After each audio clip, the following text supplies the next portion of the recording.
আসসালামু আলাইকুম, সবাই কেমন আছেন? আশা করি সবাই খুব ভালো আছেন।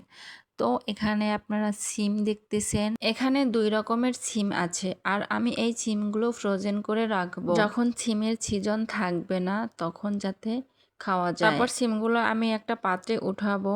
তারপর এগুলো আমি পানি দিয়ে ভালোভাবে পরিষ্কার করে নিব। তবে একটা কথা কি জানেন, আমি খুবই একটা সিম প্রিয় মানুষ। আমার সিম খুবই পছন্দের একটা খাবার। এখানে আমার পরিষ্কার করা হয়ে গেছে। এখন আমি চুলায় দিয়ে দেব। তারপর আমি এখানে অল্প একটু হলুদের গুঁড়া দিব।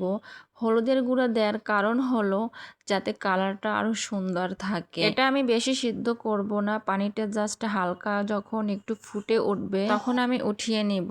আমার এখানে ২ টাইপের সিম ছিল, এক টাইপের সিম বিছিওয়ালা ছিল আর এক টাইপের বিছি ছাড়া ছিল। তারপর এখন আমি বিছি ছাড়াটা সেদ্ধ করে নেব। বলতে গেলে এটাও মোটামুটি বিছি আছে। তো এখানে আমার একটু পানির পরিমাণটা কম হয়ে গিয়েছিল, তারপর আমি পানি দিয়ে দিলাম। আর এটাও আমি অল্প একটু পরিমাণ হলুদের গুঁড়া দিয়ে দিব। সত্যি বলতে সিমের সিজনটা যখন থাকে তখনই সিমটা সবচেয়ে বেশি ভালো লাগে। তবে যখন সিমের সিজন থাকে না তখনও সিম পাওয়া যায়, কিন্তু এখন যেরকমের সেই সিমটা স্বাদ আসে তখনকার সিমটা অতটা ভালোও লাগে না। আমি তো সিমের সিজন ছাড়া যখন সিমগুলো পাওয়া যায় সেই সিম থেকে কোনো সিমের ফ্লেভারই পাই না। তারপর আমার সিমগুলো সেদ্ধ হয়ে গেছে, এটাকে আমি পানি ঝরিয়ে ঠান্ডা করে নিয়েছি। এখন আমি এটা একটা বক্সে ভরে রাখবো। তবে অন টাইম এক টাইপের বক্স আছে, ওগুলো রাখা যাবে না। এরকমের কোয়ালিটির ভালো দেখে বক্সে রাখতে হবে। তো এখানে আমার বিছিওয়ালা সিমগুলো অল্প পরিমাণে নিয়েছিলাম, তাই এখানে আমি ছোট একটা বক্সে রেখে দিব। এর কিছুদিন আগে আমি ফুলকপিও ফ্রোজেন করে এভাবে রেখে দিয়েছি। তো আজকের মতন বিদায়, ভালো থাকবেন। তো আজকের ভিডিওটা যদি ভালো লেগে থাকে তাহলে একটা লাইক বা একটা কমেন্ট অথবা একটা শেয়ার করে দিবেন।